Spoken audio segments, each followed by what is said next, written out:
Assalomu alaykum aziz kitobsevar do'stlar. Toshkent tumani axborot kutubxona markazi siz aziz do'stlarga eng sara kitoblarni tavsiya etishda davom etadi. Bugun sizlarga havola qilmoqchi bo'lgan kitobimiz Yuy Xuanning Yashamoq.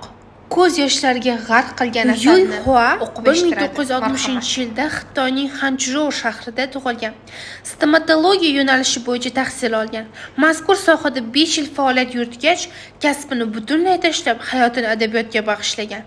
Uning Yashamoq nomli mashhur romani 1993-yilda nashr etiladi. Ushbu asar asosida rejissyor Zhang Yimou tomonidan suratga olingan film 1994-yil Kann kinofestivalida bosh mukofotga sazovor bo'ladi.